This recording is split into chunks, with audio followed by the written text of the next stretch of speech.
नमस्कार, मैं हूं पवन त्यागी। उत्तर प्रदेश का माफिया डॉन मुख्तार अंसारी आखिरकार यूपी जेल आएगा और यह आदेश सुप्रीम कोर्ट ने किए हैं। आपको बताएं कि पिछले 2 साल से मुख्तार अंसारी रोपड़ की जेल में ऐशो आराम कर रहा है और यह पंजाब सरकार उसको सारी सुविधा मुहैया करा रही है। पंजाब सरकार बाकायदा उसको बचाने में लग गई और उसकी इतनी सेवा भावना वहां हो रही है कि बार बार बहाने बनाता रहा और 2 साल के अंदर आपको बताएं कि 8 बार यूपी पुलिस लेने गई, यहां तक कि हाई कोर्ट के सम्मन भी लेके गई, उसको वापस बैरंग लौटा दिया जाता था और बहाना बनाया जाता था मेडिकल रिपोर्ट का। कभी कहा गया मुख्तार अंसारी को शुगर है, कभी कहा गया उसकी रीढ़ में चोट है, कभी कहा गया उसको डिप्रेशन है।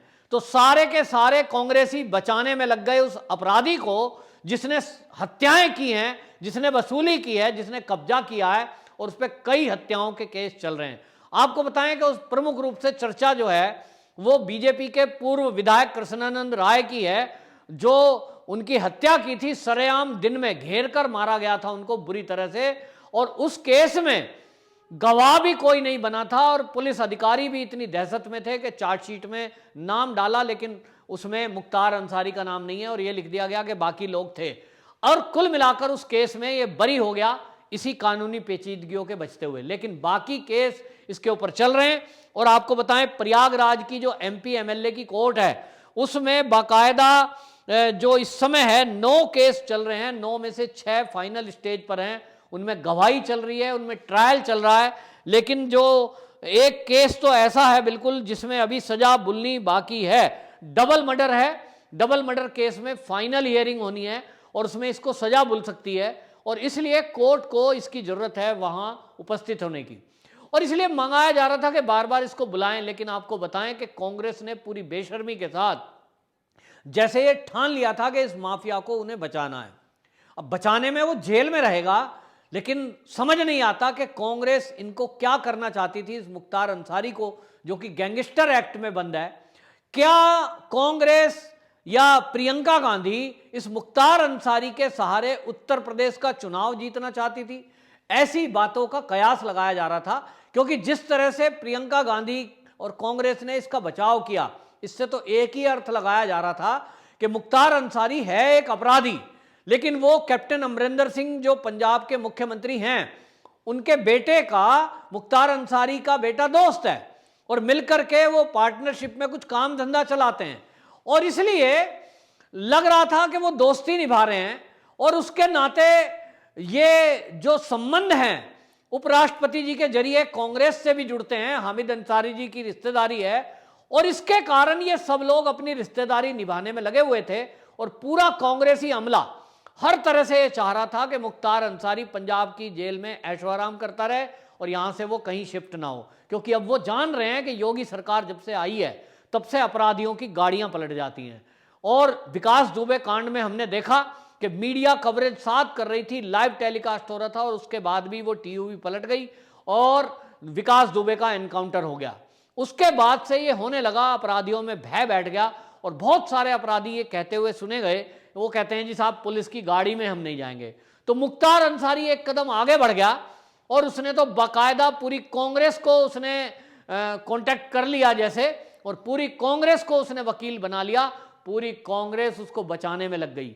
तो बार बार कांग्रेस से सवाल पूछा जा रहा था, जो पंजाब का अकाली दल के नेता हैं विपक्षी दल, बाकायदा उन्होंने सदन में भी इस मुद्दे को उठाया, पंजाब के मुख्यमंत्री तक से ये सवाल पूछ दिया कि एक अपराधी को आप मेहमान बना के उस पर लाखों रुपए क्यों खर्च कर रहे हो। तो इसका जवाब किसी कांग्रेसी लीडर ने नहीं दिया। तो आपको बताएं कि वो जो पूर्व एमएलए थे कृष्णानंद राय उत्तर प्रदेश के, जिनकी हत्या में मुख्तार अंसारी का नाम था, उनकी जो पत्नी है वो अलका राय, उसने बाकायदा चिट्ठी लिखी थी प्रियंका गांधी को और उसने कहा कि मेरे पति के हत्यारे को आप क्यों बचा रहे हो, उत्तर प्रदेश का वो अपराधी है और उत्तर प्रदेश की जेल में उसको लाना है, उसके ऊपर ट्रायल चलेगा, उसके ऊपर केस चलेंगे, तो आप उसको क्यों बचा रही हो। लेकिन इस चिट्ठी का भी कोई असर प्रियंका गांधी पे नहीं हुआ।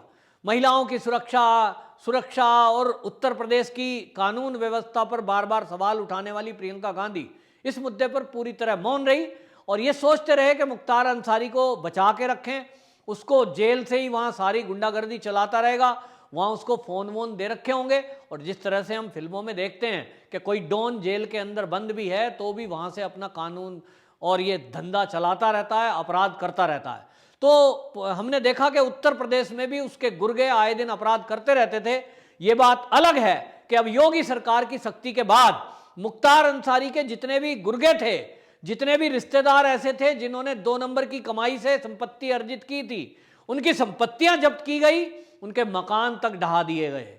तो इससे काफी बौखलाहट थी और मुख्तार अंसारी पंजाब की जेल में बैठा बैठा बिलबिला रहा था कि वो अब कुछ नहीं कर सकता और उसको मौत दिखाई दे रही थी और इसलिए बार बार बहाने लगा रहा था। लेकिन सुप्रीम कोर्ट तक भी उत्तर प्रदेश की सरकार पहुंची और योगी जी ने जैसे कि तय कर रखा था कि इस मुख्तार अंसारी को, जो कि उत्तर प्रदेश का अपराधी है, उत्तर प्रदेश की जेल में ही लाकर रहेंगे। क्योंकि ऐसी खबरें आ रही थी कि पंजाब में रोपड़ जेल में जहां वो बंद है, वहां तो वो जेल नहीं है, उसके लिए पूरी सुविधाएं करी गई है, आराम का बढ़िया खाना खाता है, बढ़िया गद्दे पे सोता है और इसलिए वो मेहमान नवाजी में पूरी सरकार उसकी लगी हुई थी।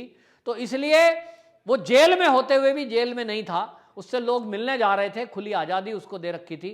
अब जब वो उत्तर प्रदेश की जेल में रहेगा, अभी लोग कह रहे हैं कि हो सकता है पंजाब से रोपड़ से उत्तर प्रदेश तक आने में कहां गाड़ी पलट जाए, ये कुछ पता नहीं है, कुछ नहीं कह सकते। लेकिन जितनी भी चालाकी कर लें, अगर वो जेल तक भी पहुंच गया तो जेल में जेल क्या होती है ये उत्तर प्रदेश का शासन उस मुख्तार अंसारी को बताएगा। क्योंकि आपको बताएं, ये मुख्तार अंसारी है जिसने, जो योगी आदित्यनाथ मुख्यमंत्री उत्तर प्रदेश के हैं, उनको गोरखपुर में घेर कर मारने की पूरी साजिश करी थी और बाकायदा उनको हमले करने की पूरी साजिश करी थी और वहां काफी परेशान जनता को किया था, जिसका मुकाबला उस टाइम योगी आदित्यनाथ जी ने किया था जब वो गोरखपुर के सांसद थे। तो एक तरह से रग रग से माफिक हैं योगी जी और इसलिए वो मुख्तार अंसारी को बिल्कुल खत्म कर देना चाहते हैं आपराधिक तौर पर। जो अपराध की दुनिया उसने बसाई थी, जैसा गैंग उसने चलाया था, वो गैंग लगभग समाप्त हो चुका है। लेकिन जब तक ये जिंदा है, हो सकता है टेलीफोन पर लोगों को डरा धमका कर उगाही करे, हो सकता है फिर से कब्जा शुरू करे, कोई रिश्तेदार या गुर्गे इसके कोई छुपे हुए हों तो वो फिर से अपराध करें। और इसलिए योगी जी की मंशा ये है, योगी सरकार की, कि ये जब उत्तर प्रदेश की जेल में होगा तो इसके ऊपर पूरी निगरानी होगी, ना इसके पास कोई टेलीफोन होगा और आने वालों पे भी ध्यान रखा जाएगा कि इससे मिलने वाले कौन आ रहे हैं और क्या बात कर रहे हैं। क्योंकि ये ऐसे अपराधियों पर अंकुश लगाना बड़ा जरूरी है जिन लोगों ने अपने जीवन में अपराध किए हों, बात बात में मर्डर कर देते हों, गैंग चलाए हों, अवैध कब्जे किए हों। ऐसे लोगों को कांग्रेस क्यों बचा रही थी ये समझ से परे है। लेकिन इतना तय है कि उत्तर प्रदेश में अपराध जो कभी भी होता है, सिंगल किसी को कोई हमला हो जाए, चोट लग जाए, मर्डर हो जाए, तो प्रियंका गांधी तुरंत ट्वीट करती है, तुरंत सवाल उठाती है। लेकिन वो इस बात का जवाब नहीं देती कि एक अपराधी जो उत्तर प्रदेश का है उसको आप क्यों बचाने में लगी हुई हो। अगर आप अपराध को खत्म करवाना चाहती हो, उत्तर प्रदेश में अपराध ना रहे, तो इसके लिए तो उत्तर प्रदेश के अपराधियों को खत्म करना जरूरी है। तो उत्तर प्रदेश के अपराधियों को आप संरक्षण देती हो और दूसरी तरफ योगी सरकार को घेरती हो कि उत्तर प्रदेश में अपराध क्यों हो रहे हैं। अरे भाई, अपराध का साथ तो आप दे रहे हो। तो कांग्रेसियों के पास इस बात का कोई जवाब नहीं है। लेकिन प्रियंका गांधी को अब शायद बड़ा दुख हो रहा होगा कि अब जिसको वो सोच रही थी कि 1 साल बाद चुनाव है उत्तर प्रदेश में और चुनाव के दौरान वो आपके काम आ जाएगा, कुछ गुंडे बूथ कैप्चर के लिए शायद आपको मिल जाएंगे। तो प्रियंका जी, ये आपका सपना है। उत्तर प्रदेश की सरकार अब इस तरह की बन चुकी है और वहां की पुलिस को भी अब ऐसा बना दिया है कि वहां अब अपराधी अपराध करने से कांपते हैं। अपराधियों की वहां खैर नहीं है, कोई अपराधी अब वहां रह नहीं सकता। और बूथ कैप्चरिंग और उत्तर प्रदेश में ये तो आप भूल ही जाओ, क्योंकि अब योगी सरकार आई है, अगली बार भी योगी सरकार ही आएगी। कांग्रेस की कोई दाल कम से कम उत्तर प्रदेश में तो गलने वाली नहीं है। पूरे देश में हालत खराब है। पश्चिम बंगाल के चुनाव में आप कहीं दिख नहीं रहे हो, बाकी असम में आप कहीं दिख नहीं रहे हो। हाँ, झूठ बोलकर कुछ थोड़ी बहुत वोट जरूर आपको मिल जाएगी। झूठ बोल रहे हो किसानों के नाम पर, झूठ बोलते हो आप असम में जाकर टी बागान के कर्मचारियों के नाम पर, तो झूठ बोलो।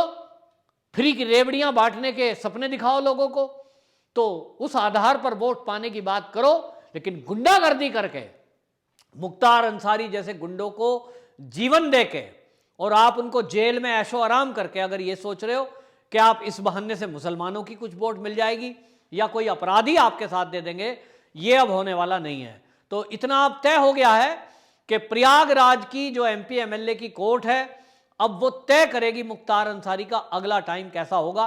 वो बांदा जेल में रहेंगे या किसी अन्य जेल में शिफ्ट किया जाएगा, ये अब प्रयागराज की जेल में होगा। और ये भी हो सकता है कि जो डबल मर्डर केस है उसमें कोई सख्त सजा इस मुख्तार अंसारी को सुनने को मिल जाए। हालांकि वो पहले से ही जेल में है, लेकिन जैसा हमने बताया पंजाब में तो वो बहाना करके धमकाने के केस में बंद था, जहां वो ऐशो आराम से रह रहा था।